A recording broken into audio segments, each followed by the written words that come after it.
ওই ঘুষখোর বন্ধুর লগে দেখা হয়ে গেছে। ঈদের বেচা কিনা করে, গাড়ি বিএমডব্লিউ গাড়ি, বড় বাড়ি, দামি গাড়ি, বিএমডব্লিউ গাড়ি নিয়ে আসছে রে মুসলমান, বড় দামি গাড়ি চালায় আসছে। ইমাম সাহেব দাড়িওয়ালা টুপিওয়ালার লগে দেখা হয়ে গেছে। দাড়িওয়ালা দেখেই চিনে ফেলেছে, বন্ধুরে সালাম দা, আসসালামু আলাইকুম। দোস্ত তুই অমুক না? বলে হা। তুই কে? আমি তোর ছোট্টবেলার বন্ধু, একসাথে লেখাপড়া করতাম, একসাথে লেখাপড়া করেছি, একই সাথে বড় হয়েছি। আমি কয় তুই কি করিস? আমি মসজিদে ইমামতি করি, 5 ওয়াক্ত নামাজ পড়াই। কয় তোর ছেলে মেয়ে কয়জন? কাল্লা দিছি 1 ছেলে 2 মেয়ে। কয় তোর ছেলে মেয়ে কয়জন? আমার ছেলে মেয়ে, আমার একটা মাত্র ছেলে, একটা মাত্র মেয়ে। আরে আমি বাজারে গিয়েছিলাম, মেয়ের জন্য কিনেছি দেখ 1 লক্ষ টাকা দিয়ে ঈদের পোশাক, ছেলের জন্য কিনেছি 1 লক্ষ টাকা দিয়ে ঈদের পোশাক, বিবির জন্য 1 লক্ষ টাকা দিয়ে কাপড়ে কিনেছি। তুই কই গেছিলি? কয় গেছিলাম ঈদের মার্কেট করতে। মেয়ের জন্য কিনি নাই, ছেলের জন্য একটা পাঞ্জাবি কিনেছি। আর আমার বিবি বারবার বলেছিল, বিবির জন্য শাড়ির জন্য বারণ করছে কিনতে। আসার সময় আমি আমার জন্য একটা লুঙ্গি মাত্র কিনেছি, সামান্য বেতনের চাকরি করি, এ দিয়ে কি হবে? এই জন্য কিছু করতে পারি নাই। দেখে পোয়াটা কানেক সময় কিনেছে, এইটা নিয়ে বাড়ি আসতেছিল। কয় দোস্ত তোর জীবন ভরে আল্লাহরে ডাকলি, আল্লাহরে ডেকে কি পাইলি গো? একই সাথে লেখাপড়া করে আজকে বাড়ির মালিক, গাড়ির মালিক আমি হইলাম, সম্পদের পাহাড় আমি গণলাম। তুই হুজুর মানুষ, নামাজ পড়িস, 5 ওয়াক্ত নামাজ পড়িয়া কি পাইলি? আল্লাহর পথে থাইকা কি পাইলি? আর আমার বিবি আমার এত ভালোবাসে, যতক্ষণ পর্যন্ত বাড়ি না যায় বিবি ঘুমায় না। সন্তানের এত ভালোবাসে, ছেলে মেয়ে দুটি এত সুন্দর ভালোবাসে। আরে মেয়েটা একটু প্রতিবন্ধী, এটা আমার বড় একটু কষ্ট। তবে প্রতিবন্ধী মেয়েটাও আমার দিকে তাকায়া থাকে। তোর ছেলে মেয়েরা কি বলে? আমার ছেলে মেয়েরা আমার সনে 5 ওয়াক্ত নামাজ, আমার ছেলেটা 5 ওয়াক্ত নামাজ আমার সাথে পড়ে, আমার মেয়ে দুটো মাদ্রাসায় পড়ে, মেয়েটা পর্দা করে চলে। আমার বিবি বড় নামাজি, বড় ধার্মিক, ওরে দিন যায় দিন খায়, বড় আনন্দের মধ্যে আসি। আমি যত আনন্দে আসি, যত সুখে আসি রে বন্ধু, এত সুখী তুমি দুনিয়ার মধ্যে নেই। কি বলতে চাস? দেখ গাড়ি, দেখ দামি গাড়ি, এত দামি গাড়ি, বিশাল বাড়ি করেছি, বড় বিল্ডিং করেছি, বালাখানা টাকা পয়সা ধন সম্পদের অভাব নাই। ডাক দে বন্ধু, কয় বন্ধু রে একবার মইরা দেখ রে, একবার মইরা দেখ। ছেলে তোর নয়, মেয়ে তোর নয়, বিবি তোর নয়, এই ধন সম্পদের জন্য তোরে ভালোবাসে। একবার যদি মরে যেয়ে দেখতে পারতি বন্ধু, পৃথিবীর কেউ তোর আপন নয়। জোরে জোরে চিল্লায় বলা যাবে না আল্লাহু আকবার। বন্ধু বলে কি বলিস? আমি বুঝতে পারি না, এটা আমার সাথে চল। আমারে ভালোবাসে দুনিয়ার সম্পদের জন্য নয় রে। আমার বিবি একজন আল্লাহ আল্লাহ, আমার ছেলে আল্লাহ আল্লাহ, মেয়েগুলো আল্লাহ আল্লাহ। আমি নিজেই মওলার পাগল, এই জন্য আমার বিবি আমার এত ভালোবাসে। বাড়ি গেলেন, যা যখন বাড়িতে গেলেন, যা সালাম দা, আসসালামু আলাইকুম। কয় বাবা এটা তোমার আঙ্কেল হয়? পায়ে হাত দিয়ে কদম মুসি করে সালাম দেয়, আসসালামু আলাইকুম আঙ্কেল ভালো আছেন। মেয়ে দুটি এসে সালাম দেয়, পায়ে কদম মুসি করে আঙ্কেল ভালো আছেন, মাথায় হাত বুলাইয়া দেয়া। এবার আড়ালে দাঁড়াই থাকলেন, বিবি কি করে দেখি। বিবি দূর থেকে ডাক দে, বলে স্বামী আমি বলেছিলাম আপনার জন্য একটা পাঞ্জাবি আনবেন, একটা লুঙ্গি আনবেন, অথচ আপনি এনেছেন লুঙ্গি, পাঞ্জাবি আনেন নাই। সেমর দরকার ছিল না, মিষ্টির দরকার ছিল না, কারণ আগামী দিন তো আপনি আমি যাবেন, আপনি ঈদের ময়দানে যাবেন, আপনারই তো দরকার ছিল ঈদের পোশাক কিনারে। স্বামী স্বামী কয় বিবিরে তোমার তো কিছু নাই, তোমারও তো পুরন কাপড়। বিবি ডাক দে কয় স্বামী রে, পৃথিবী একদিকে, আমার স্বামী একদিকে রে।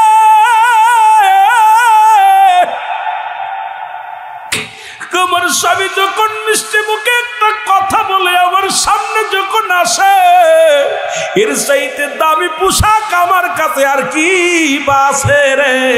পৃথিবীর সব চাইতে পাওয়া আমার একটা ভাগটা মুসলমান শুনে নাও, একটা সতী সাথী নারী, একটা সতীবান পুরুষ।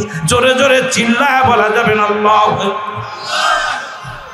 দুজনের ভালোবাসা দেখা বন্ধু চিন্তা করে, আহারে গরিবের ঘরে কত ভালোবাসা, মৌলার প্রেম, রাসূলের প্রেম, আল্লাহর গোলামি। এবার কয় দোস্ত তোমার বাড়িতে চলো। বাড়িতে গেলেন, ছেলে এসে কয় আসসালামু আলাইকুম আঙ্কেল।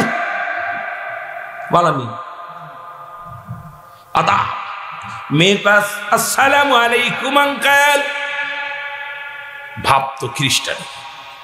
ডাক দে আব্বা তুমি কি আনছো? কয় বাবা তোরে 1 লক্ষ টাকার জুতা স্যান্ডেল সব আনছি বাবা।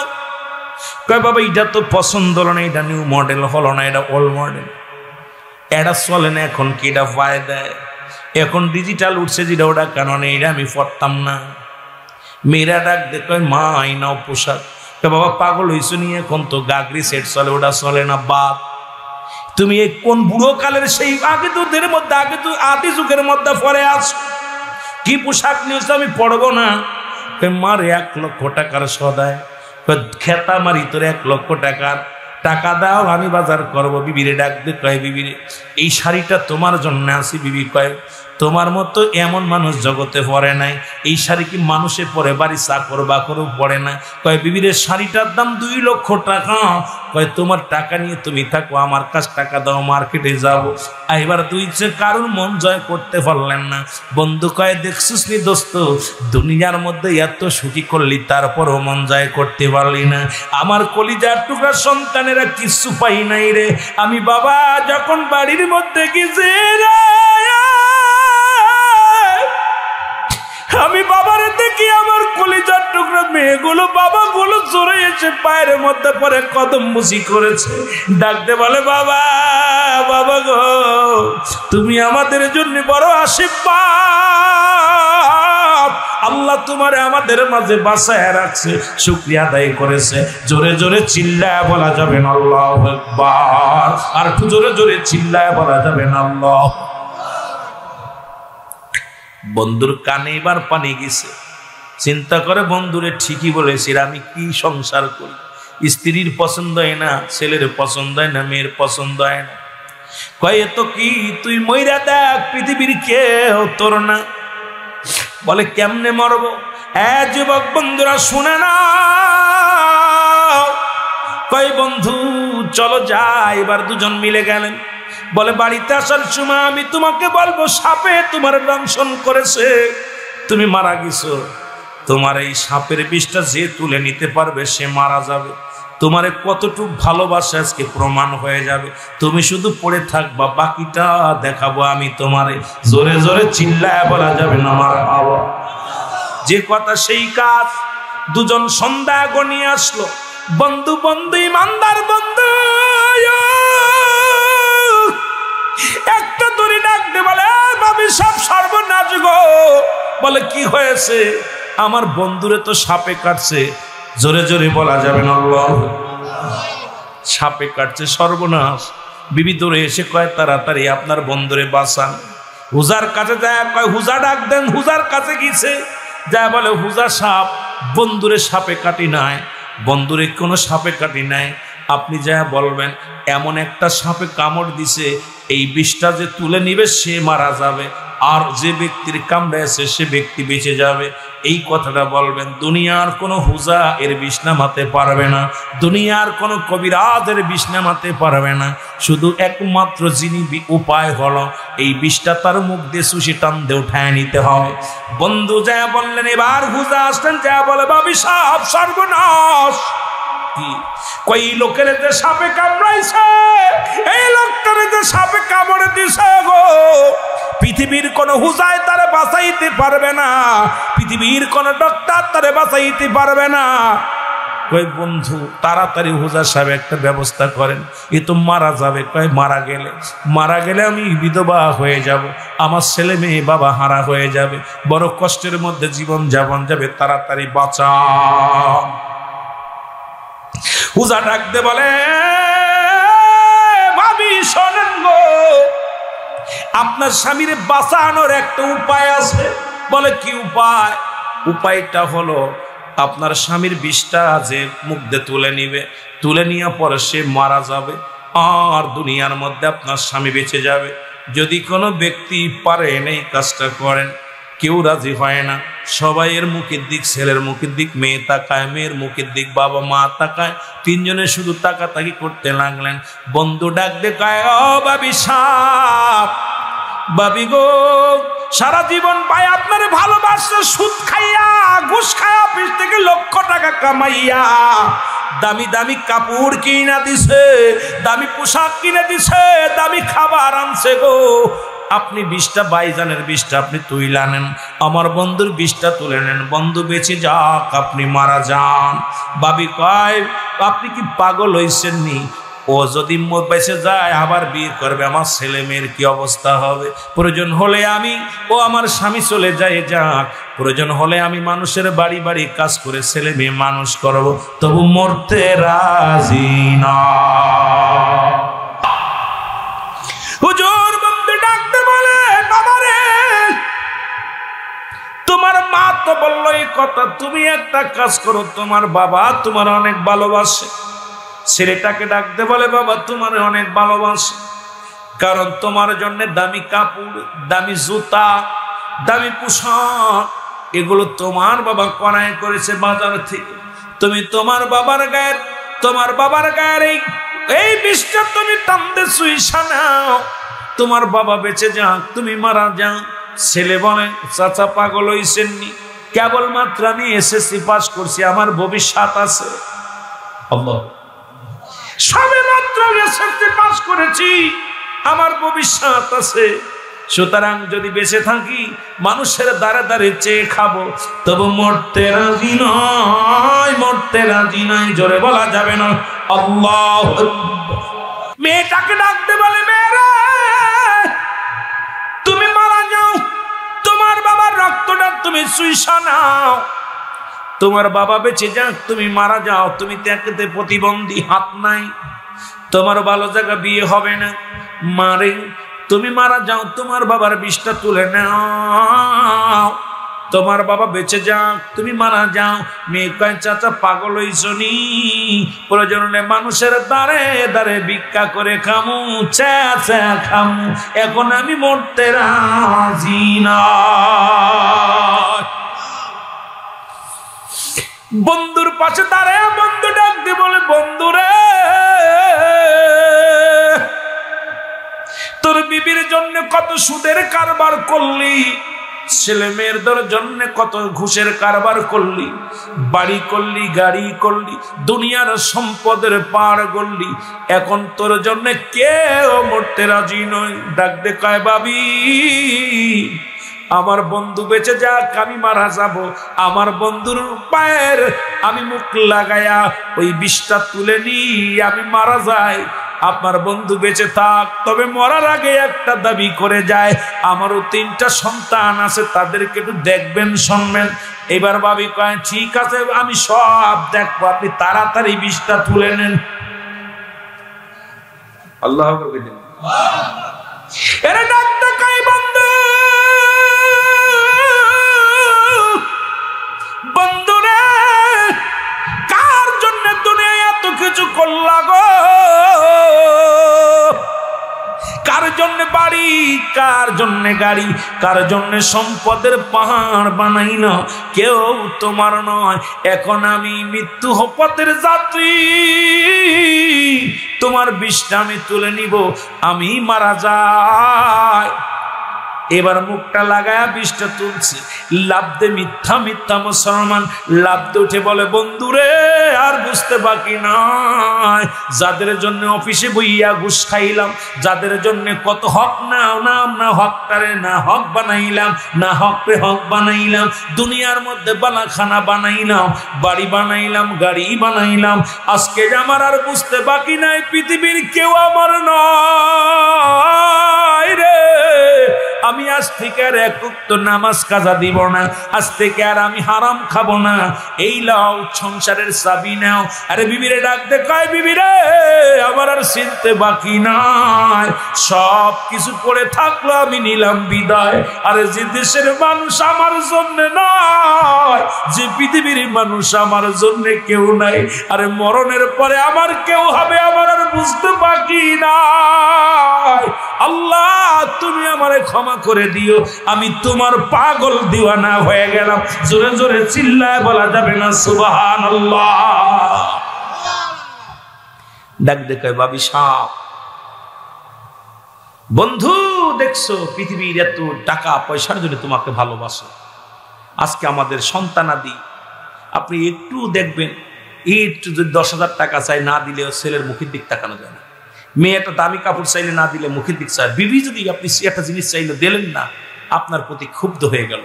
তাহলে দুনিয়ায় সবই ভালোবাসে আপনার শুধু সম্পদের অর্থর জন্য, এই সম্পত্তির জন্য আপনার ভালোবাসা। অনেক বাবা মা কিছু রেখে যায় না, গালি দেয়, কয় বড় পড়া মরিও গেছে, কিচ্ছু থুয়ে যায়নি, সব শেষ করে গেছে।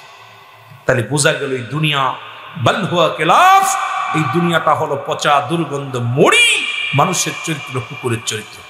কুকুরে যেমন মরি পাইলে খুশি হয়, সে যেমন আর মানুষ সম্পদ পাইলে খুশি হবে। বন্ধু কয় দোস্তরে দেখছো কেউ তোমার না, এই পৃথিবী চিরদিন থাকার জায়গা নয়, অন্ধকার কবর যে তোমার আসল ঠিকানা রে মানুষ, অন্ধকার কবর যে তোমার।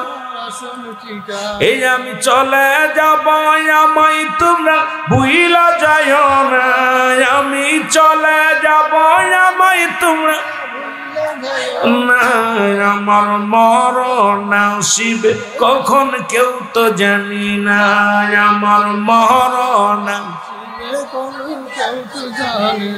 বাজান রে কখন মৃত্যু এসে যাবে কেউ বলতে পারে না।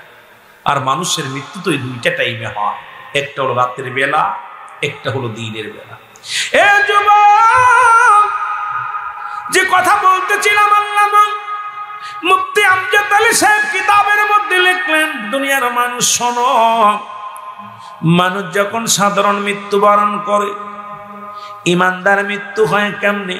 সৎ মুসলমান ইমানদারের মরণ আটা গুলাইয়া খামির বানাইয়া, এই খামিরের মধ্যে যদি মুসলমান কোন ব্যক্তি যদি পৃথিবীর মধ্যে যদি আটা থাকে রে মুসলমান, এই আটার মধ্যে যদি একটা চুল পড়ে টান্দে বাইর করে নিলে যেমন আটার মধ্যে থেকে চুলটা বাইর হয়ে গেলে যেমন টের পাওয়া যায় না, কোনো বোঝাই যায় না, এই রকম মৃত্যু হয় রে মুসলমান। শুনে নাও এই ইমানদারের মৃত্যুটা এত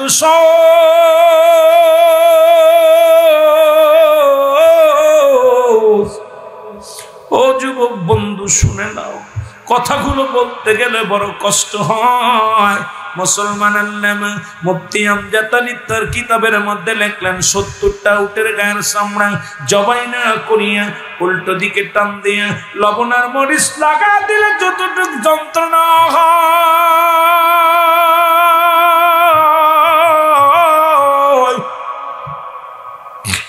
এর চাইতে 70 গুণ যন্ত্রণা একটা সাধারণ মৃত্যু।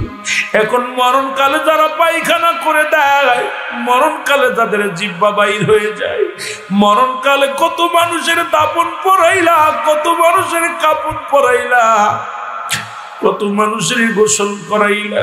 দেখেছি মরণের সময় পায়খানা করে দিছে, মরণের সময় প্রস্রাব করে দিছে, মরণের সময় মুসলমান জিহ্বাটা বাইরে গেছে, জিহ্বাটার ভিতরে দেওয়া যায় নাই, চোখ দুটি বড় বড় হয়ে গেছে, চোখ দুটি বন্ধ করা যায় নাই। আল্লাহ ও আমার আল্লাহ, আমাদের মরণটা তুমি সহজ করে দিও। জোরে জোরে চিল্লায় বলা যাবে না আল্লাহু আকবার। ও যুবক দিলের কান্দে লাগে শোনো,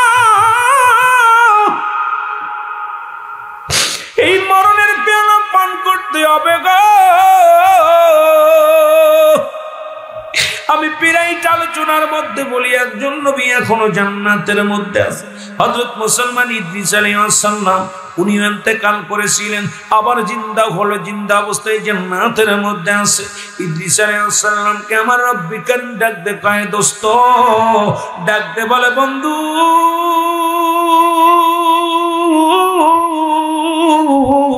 তুমি কি জান্নাত পেয়ে বড় খুশি হয়েছো কিনা? ইদ্রিস আলাইহিস সালাম ডাকতে বলে, আমার আল্লাহ, তোমার জান্নাতের বিবরণ আমি কেমনে দিব? তোমার জান্নাতের ভিতরে শুধু নিয়ামত আর নিয়ামত, তোমার জান্নাতের ভিতরে যেদিকে তাকাই সেদিকে রহমতে ভরপুর আল্লাহ। তবে একটা কষ্ট আমার ভিতরে আছে, আমার মনে হয় আজরাইল, তোমার আজরাইল মনে আমার সাথে ভালো ব্যবহার করে নাই। আল্লাহ ডাকতে বলে, আজরাইল তাড়াতাড়ি যাও, ইদ্রিস আলাইহিস সালামের কাছে যাও, আমার বন্ধু আমার নবী ইদ্রিসের কাছে যাও। ইদ্রিস আলাইহিস সালামের কাছে আজরাইল আলাইহিস সালাম হাজির হয়ে গেছে। রে বন্ধু, সালাম দা, আসসালামু আলাইকুম ইদ্রিস আলাইহিস সালাম। ইদ্রিস নবী ডাকতে, ওয়ালাইকুম আসসালাম। আজরাইল রে, বলে হুজুর, বলে আগে আমার বলো, আমার রূহটা তুমি কেমনে বাইর করেছো, জানটা কেমনে বাইর করেছো? আজরাইল কয়, নবী গো, আপনি জানেন পৃথিবীর মধ্যে একমাত্র ইমানদারের জানটা কবজ করার জন্য দুনিয়ার মধ্যে আমি আগমন করি। নবী গো,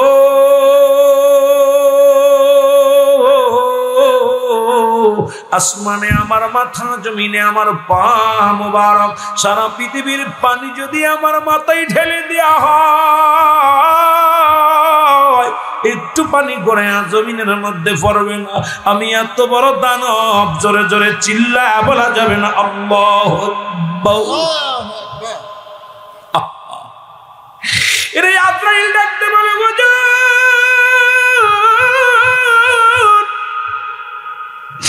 আপনার জানটা নিছি, মায়ের বুকে দুধ খাইতে খাইতে সন্তান যেমনি ঘুমায়া যায়, আপনার রূহটা থেকে এমনি নিছি, কোনো কষ্ট দিই নাই।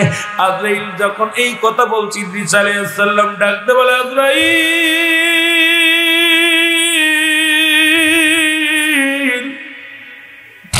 ও আজরাইল, আমার কি শুনাইলি রে আজরাইল? এই সহজ মৃত্যু যদি এত কঠিন হয়,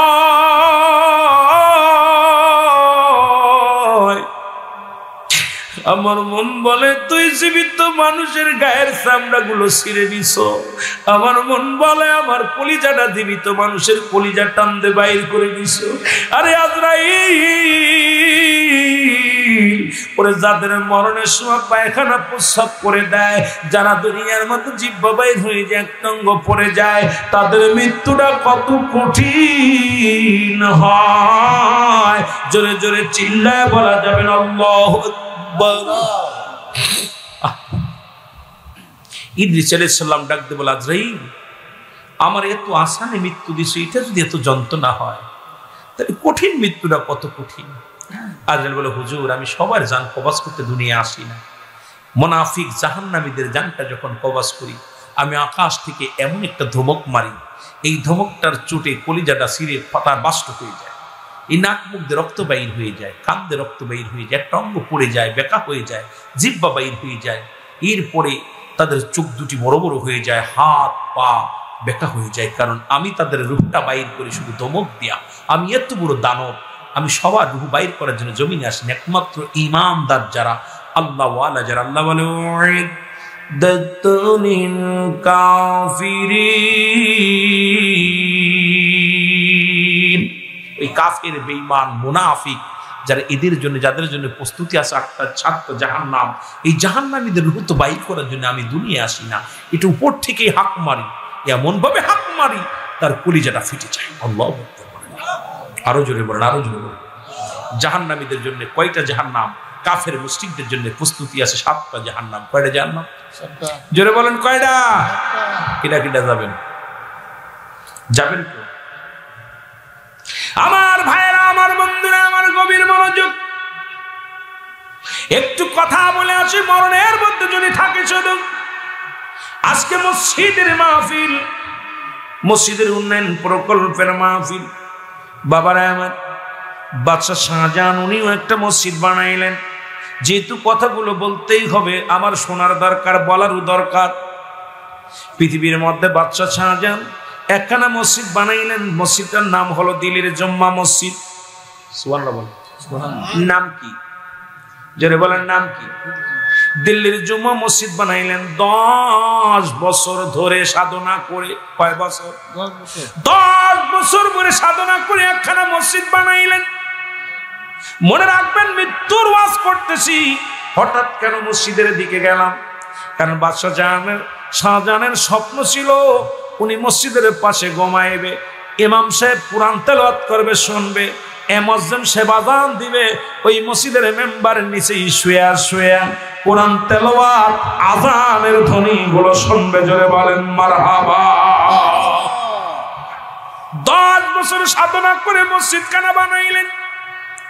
10,000 কর্মী দিয়া। কত হাজার? 10,000 কর্মী দিয়া। বাবারা আমার, যেহেতু মৃত্যুর ওয়াজ করতেছে, ওদিকে আমার যাওয়া ঠিক না, তারপরে বলতে হচ্ছে, কারণ সময় গুছিয়ে আসতেছে। কারণ এখন আপনাদের কিছু কথা শোনাইতে হবে। মসজিদ উন্নয়ন প্রকল্পের মাহফিল, যেহেতু একটু জানানোর দরকার মসজিদটা ফায়দা কি। আমার বাবারা আমার, 10,000 কর্মী দিয়ে মসজিদখানা বানাইলেন।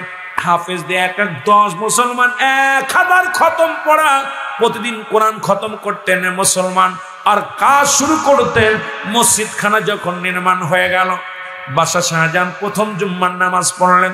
খবর আসলে, লেখা মাস্টার শাহজাহান, তোমার মুয়াজ্জিন সহ, ইমাম সহ, তোমার মুসল্লি সহ এই মসজিদে যারা নামাজ আদায় করেছে কারুর নামাজ হয় না। বাদশাহ শাহজাহান স্বপ্নের মধ্যে দেখলেন, ইলহাম শুনলেন। সকালবেলা উঠে পেরেশানিত হয়ে গেলেন। মসজিদে নামাজ পড়লাম, মুসল্লি হলো, এত ইমাম হলো, মুয়াজ্জিন হলো, কিন্তু নামাজ কবুল হয় নাই। হাকিকত কি? দ্বিতীয় জুম্মার নামাজ পড়লেন, একই সংবাদ। তৃতীয় জুম্মার নামাজ পড়লেন, একই সংবাদ। পরপর 3 জুম্মার নামাজ হয়ে গেল। মুসলমান স্বপ্নের মধ্যে ডাকে, বাদশাহ শাহজাহান, তুমি যে মসজিদখানা বানাইছো, এই মসজিদখানা কোন মুসল্লির নামাজ কবুল হয় নাই, তোমার নামাজ হয় নাই। এবার বাদশাহ শাহজাহান কান্দার কয়, রব্বে কারিম, এই নামাজ কেন কবুল হয় না একটু জানতে চাই, আমার জানায়া দাও। রাতের অন্ধকারে স্বপ্নের মধ্যে দেখে বাদশাহ শাহজাহান রে, মসজিদ তুমি বানাইছো, কিন্তু মসজিদের কিবলা নির্ণয় ঠিক হয় নাই। জোরে জোরে চিল্লায় বলা যাবে না সুবহানাল্লাহ? এ ভাইরা আমার, বন্ধুরা, বাদশাহ শাহজাহান সবাইকে ডাকলেন। মসজিদের কিবলা নির্ণয় ঠিক হয় নাই, কারণ শরিয়াতের কিবলা কাবা, দু জানের কিবলা রাহমাতুল লিল আলামিন, মুনাজাতের কিবলা শাহজিন। যেহেতু কিবলা নির্ণয় ঠিক হয় না, এখন কি করা যাবে? সবাই বলে, হুজুর, এই মসজিদ ভাঙ্গার কোনো বিকল্প নাই, কারণ কিবলাটা সোজা করতে হলে মসজিদ ভেঙে দিতে হবে, মিনার ভাঙতে হবে, মেম্বার ভাঙতে হবে। হুজুর না, এই সম্ভাবনা, এটা সম্ভাবনা। হুজুর বলে, এই মসজিদটাকে আমি এত ভালোবাসি, আমি বাদশাহ শাহজাহান রে, আমার মসজিদে আঘাত দেওয়ার আগে আমার কলিজার মধ্যে আঘাত দিবি। আরে দুনিয়ার মধ্যে আমার মসজিদের একটা ইটের কোনা যদি কেউ সরায় ফেলে রে, আমি বাদশাহ শাহজাহান পাগল হয়ে যাব, কারণ আমার জীবনের চাইতে আমার মসজিদ ঘরটারে বেশি ভালোবাসি। সেই মসজিদগুলো ভেঙ্গে গুড়িয়ে দিতেছে ইহুদি মুসলমান। হ্যাঁ মুসলমান, ভারতের হিন্দুরা সেই বড় বড় মসজিদগুলো মন্দিরের নাম নিয়ে ভেঙ্গে দেয়। এখনো তোমরা জাগো না, এখনো তোমরা ময়দানে কেন না মনারে মুসলমান?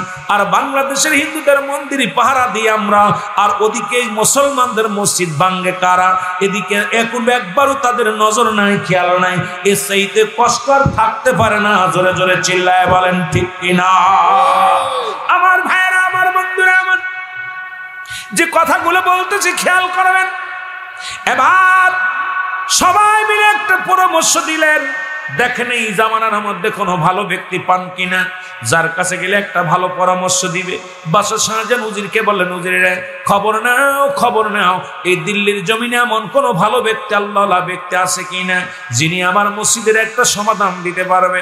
এবার উজির এসে খবর দিল, বলো হুজুর, এই জামানার মধ্যে একজন কামেল পীর, কামেল মৌলানা পেয়েছি। বলে কে? বলে ওই ব্যক্তির নাম হলো নিজামউদ্দিন আউলিয়া। নিজামউদ্দিন নিজামুদ্দিন আউলিয়ার কাছে যদি যান নিশ্চিত সে একটা ভালো পরামর্শ দিয়া দিবে। মুসলমান এবার দিল্লির বাদশাহ চলে গেলেন নিজামুদ্দিন আউলিয়ার দপ্তরে, সালাম বিনিময় করলেন। নিজামুদ্দিনকে ডাক দে, বলে বাবা আমি বড় মুশকিলের মধ্যে পড়েছি, একটা মসজিদ বানাইছি, এই মসজিদে নামাজ আদায় করেছি, বলে আমি স্বপ্নের মধ্যে দেখছি কারণ নামাজ হয় নাই। বলে কারণ কি? বলে কেবলা নির্ণয় হয় নাই, ঠিক হয় নাই, আমার একটা পরামর্শ দেন। নিজামুদ্দিন আউলিয়া বলে বাবা এই দায়িত্ব আল্লাহ আমারে দেয় নাই, আপনি দেখেন আপনার দিল্লির জঙ্গলের মধ্যে একজন পাগল বাস করে, সেই পাগলটার নাম হলো আল্লাহর ওলি হারে বারেশা রাহমাতুল্লাহ আলাইহি। জোরে জোরে চিল্লায়া বলা যাবে না সুবহানাল্লাহ। 2 ঘন্টার ওয়াজ করতেছি 10 মিনিটই করে দিব, কারণ সময় কম, কাজ বেশি। আল্লাহর ওলি হারে বারেশার কদমের মধ্যে চলে যাও। দিল্লির বাদশাহ শাহজাহান খাবার পানি নিয়ে জঙ্গলে চলে গেলেন। একদিন নয়, 2 দিন নয়, অনেক দিন ধরে খুঁজতে লাগলেন, কিন্তু দিল্লির বাদশাহ খুঁজতে খুঁজতে কাউকে পায় না। হঠাৎ দেখে একটা লোক গাছের পাতা খায়, এই গাছের পাতা পুঁতি খায়, খাইয়া এবার আল্লাহর দরবারে সিজদায় লুটিয়ে পড়ে ডাকতে বলে রব্বে কারীম, জীবনে তোমার কাছে কিছু চাই না রে আল্লাহ। আল্লাহ দুনিয়ার মুখাপেক্ষে আমি নাই, আল্লাহ তোমার কাছে একটা প্রার্থনা, আমার মরণটা তুমি সহজ করে দিও, আমার কবরটা তুমি আসান করে দিও, হাসরের ময়দানে আমার ডান হাতে আমলনামাটা দিও। আমি গুনাহগার, আমি পাপী, আমি নালায়েক, আমি তোমার দরবারে কান্দি। জোরে বলা যাবে না মারহাবা। এত বড় একজন কামেল ব্যক্তি কান্দে, আল্লাহ আমার মরণটা সহজ করে দিও, মরণ, আমার মরণটা তুমি আসানে দিও আল্লাহ, কবরটা তুমি আসানে রাখো, কিয়ামতের ময়দানে তুমি আসানে রাখো। কি দাবি করে আল্লাহর কাছে? এই পিছন থেকে যাইয়া বাচ্চা শাহজাহান বসে রইলেন, সালাম বিনিময় করলেন, আসসালামু আলাইকুম। ওয়ালাইকুম আসসালাম। তুমি কি বাদশাহ? আল্লাহর হারে বারাসা ডাক দিয়ে কয় তুমি দিল্লির বাদশাহ শাহজাহান তাই না? বলে আপনি আমার চিনলেন কেন? কেমন করে চিনলেন? কয় বাবা রে, তোর জঙ্গলে বাস করি, এই দিল্লির বাদশাহ তুমি, আর দিল্লির জঙ্গলে আমি বাস করি, আমি প্রজা, তুমি রাজা। তুমি হলে রাজা, আমি হলাম প্রজা, তোমার খবর যদি না রাখি কেমনে হয়? তুমি নিশ্চিত যদি মিথ্যা না হয় তুমি দিল্লির বাদশাহ। ডাকতে বলে হুজুর আমি ঠিকই বলেছেন আপনি, আমি দিল্লির বাদশাহ। বলে কারে খোঁজো এই জঙ্গলের মধ্যে? জঙ্গল এত ভাগ বললো অনেক আছে, মানুষ খাওয়া গাছ, মানুষের এই জঙ্গলের, দিল্লির জঙ্গলের মধ্যে বড় বড় বাঘ আছে, এই বাঘগুলো মানুষ ধরে খেয়ে ফেলে, হিংস্র প্রাণী আছে। বলে হুজুর আপনি কেমনে আছেন? কয় রাখে আমার আল্লাহ, কামারে রাখছে আমার রব্বে কারীম, রাখে আল্লাহ, মারে কে? মারে আল্লাহ, রাখে কে? আমি একদিন নয়, 2 দিন নয়, আজ 50টি বছর আমি কাটাইতেছি এই দিল্লির জঙ্গলায়। নারায়ে তাকবীর, নারায়ে রিসালাত, ইয়া রাসূলুল্লাহ, আহলে সুন্নাত ওয়াল জামাত জিন্দাবাদ, জিন্দাবাদ, হযরত মাওলানা কারীমুল আমিন সিদ্দিকী সাহেব জিন্দাবাদ। এতটা বছর আমি কাটাইতেছি এই জঙ্গলের মধ্যে। বলে হুজুর আপনি কি বলেন? কয় বাবা রে, সবাই আমার দিকে স্যালুট দেয়, সালাম দেয়, বনের পশুগুলো তাকায় থাকে আমার দিকে, বাঘ বল্লুক যা আছে সবাই তো আমার সালাম দেয়, স্যালুট দেয়। কয় তাহলে আমি কারে খোঁজো বাবা তুমি? আমারে তো স্যালুট দেয়। কয় যে আপনি যদি মনে কিছু না করেন, আমি একজন মানুষকে খুঁজি, সেই মানুষটা আমার সমাধান দিবে। কয় কোন মানুষটা? কয় যে মানুষটা আমার মসজিদের কেবলা নির্ণয় ঠিক করে দিবে। বলে তার নামটা জানা আসেনি? কয় তার নামটা হলো আল্লাহর ওলি হারে বারেশা। পাগলা একটা মিষ্টি হাসি দিয়ে বলে বাবা তুমি আসল জায়গায় আইয়া রত্ন রতন সেনে তুমি চিনতে পারলা না, স্বর্ণকারে সোনা আসেনে, লোহা আসেনে, কামারে। মুসলমান তুমি কেমন ভাবে যাচাই করছো? এখনো তোমার দিল কলিজা ঠাই হয় নাই, পরিষ্কার হয় নাই, তুমি আমারে চিনতে পারো না। তুমি যাকে খুঁজছো সেই আল্লাহর ওলি হারে বারেশাই হলাম আমি। জোরে বলা যাবে না সুবহানাল্লাহ।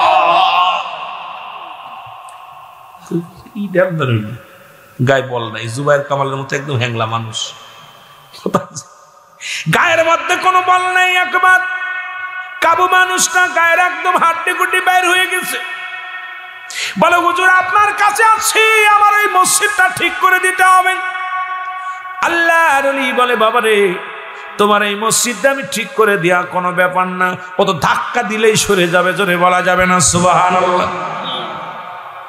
ওর ব্যাপার না, ধাক্কা দিয়ে ধাক্কা মেরে সবাই দিয়ে যায়। মুসলমান শুনে নেন, এবার মসজিদের বাদশা শাহজাহান ডাক দে কয় হুজুর কি বলেন, ধাক্কা দিয়ে সরায়া দিবেন? কয় ও তো ধাক্কা দিলেই কেবলা নির্ণয় ঠিক হয়ে যাবে। বলে হুজুর এটা আমার করা লাগবে, তবে তোমার মসজিদ আমি কেবলা নির্ণয় ঠিক করে দিতে পারি, বিনিময় তুমি যদি আমার সাথে কথা দাও। কয় কি কথা? ওই মসজিদের মেম্বারের নিচেই আমার মারা পর মরে যাওয়ার পর কবরটা দিবা। আমার বড় শখ, জীবনটা কাটিয়ে দিলাম দিল্লির জঙ্গলে, আমি মরণের পরে থাকতে চাই মসজিদের মেম্বারের কোলে। ইমাম সাহেব কোরআন তেলাওয়াত করবে, মসজিদে আযান দিবে, দোয়া করবে, আমি কবরে শুয়ে শুয়ে আমি ওইটা শুনবো।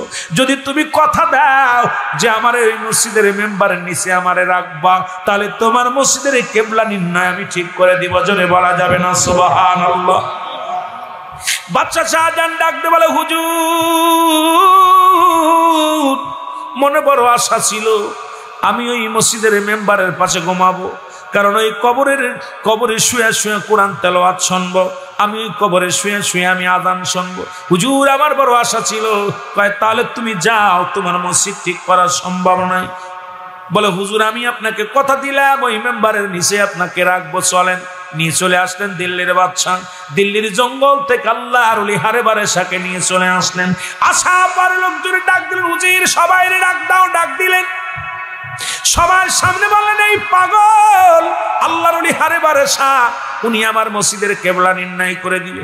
সবাই হাসাহাসি শুরু করলো, যে হাঁটতে পারে না পায়ে পায়ে বাড়ি খেয়ে যায়, এক কদম হাঁটলে আর এক কদম পড়ে যায়, এই লোকটা নাকি মসজিদ ঠিক করে দিবে। সবাই বলে বাদশা শাহজাহান পাগল হয়ে গেছে। বাদশা শাহজাহান আপনি পাগল হয়ে গেছেন, কই থেকে এক পাগল ধরে আনছেন, কারণ এই মসজিদ সোজা করার সম্ভাবনা। বাদশা শাহজাহান বলার পর লোকজন যখন হাসি দিলেন, এবার আল্লাহর ওলি হারে বারে শাহ ডাক দে কয় বাবা তোমরা শোনো, তাড়াতাড়ি বৈজ্ঞানিককে ডাক দাও, ইঞ্জিনিয়ারকে ডাক দাও, কারণ আমার সময় বেশি নাই, বেশিক্ষণ আমি থাকবো না, আমার চলে যাওয়ার সময় হয়ে গেছে রে, আমার রব্বি করিমের সঙ্গে সাক্ষাতের সময় হয়ে গেছে। কারণ এই দুনিয়ার জিন্দেগিতে আমার আসলে সম্ভব নয়, আমি জঙ্গলের মানুষ, জঙ্গলে আমার ঠিকানা, সুতরাং আর বেশিক্ষণ তোমাদের মধ্যে নাই, তাড়াতাড়ি ডাক দাও, কারণ ওই দিনই উনার মৃত্যু হয়ে যাবে, মসজিদ সোজা করার পরে মৃত্যু হয়ে যাবে। বাবা শোনো, গভীর মনোযোগ আমার বাবারা আমার শোনো।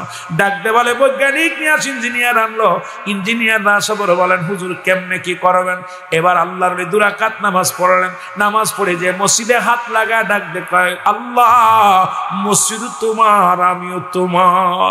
দীর্ঘ 50টা বছরের 70 বছরের জিন্দেগি, 50টা বছর আমি জঙ্গলায় তোমার ইবাদত বন্দেগি করে কাটাইলাম, জীবনে কোনদিন খানা খাইলাম না, পানি খাইলাম না, গাছের লতা পাতা খাইয়া, তবু তোমার আমি একটা মিনিট ভুলি নাই, সারা রাত ধরে তোমার জিকির করি, তোমার বন্দেগি করি। আল্লাহ জীবনে বড় স্বপ্ন রে, এই মসজিদের মেম্বারের নিচে আমি ঘুমাবো, এই স্বপ্নটা আমার পুরা করে দাও আল্লাহ, তুমি তাড়াতাড়ি তোমার মসজিদটাকে ঘুরাইয়া দাও, জোরে বলা যাবে না সুবহানাল্লাহ। আল্লাহর ওলি হারে বারে শাহ মসজিদের মধ্যে হাত লাগা দিছে।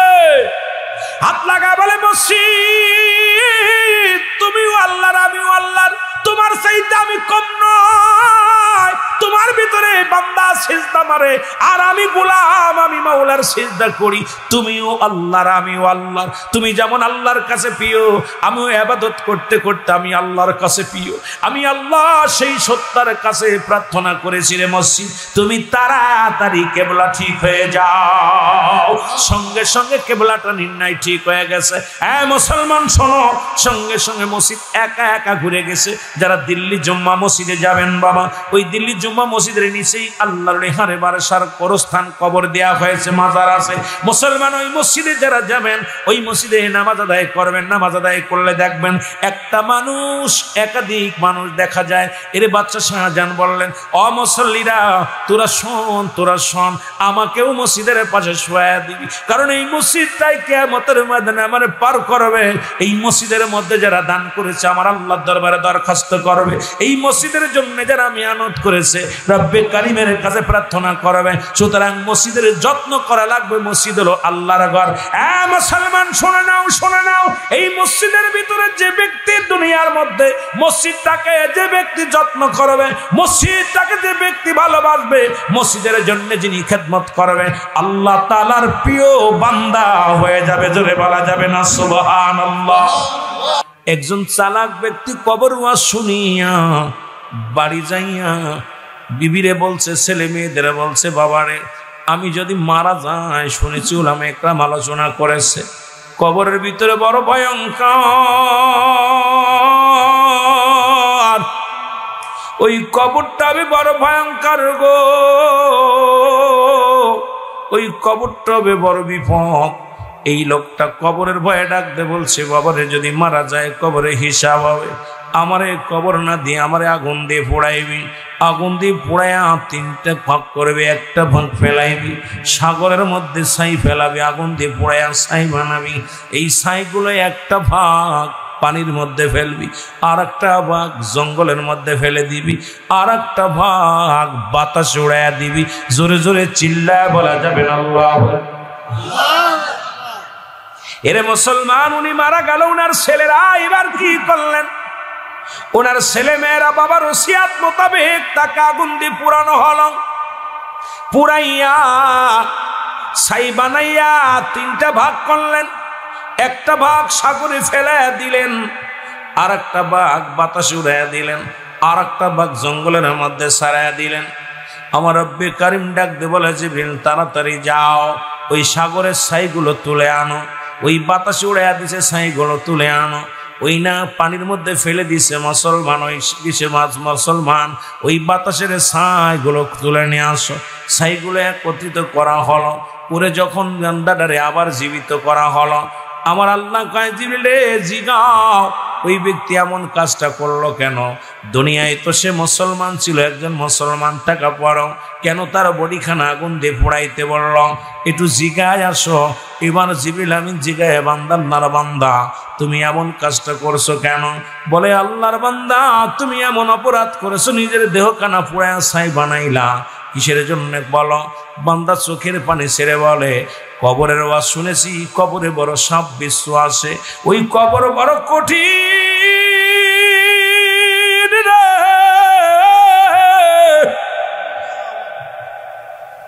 ওই কবরের ভিতরে কেমনে থাকবো? ওই কবরে সাপ আছে, বিশ্ব আছে, ওই সাপ ভয়ঙ্কর আযাব আছে গো। ওই আযাবের ফেরেশতা কবরে আসলে আমি কি জবাব দিব? এই কবরের ভয়ে আমি আমার সন্তানদেরকে বলছি আমার এইটা করো। এবার আল্লাহ রাব্বুল আলামিনের কাছে বললাম, আল্লাহ তোমার বান্দা কবরের ভয়ে কাজটা করেছে, আমার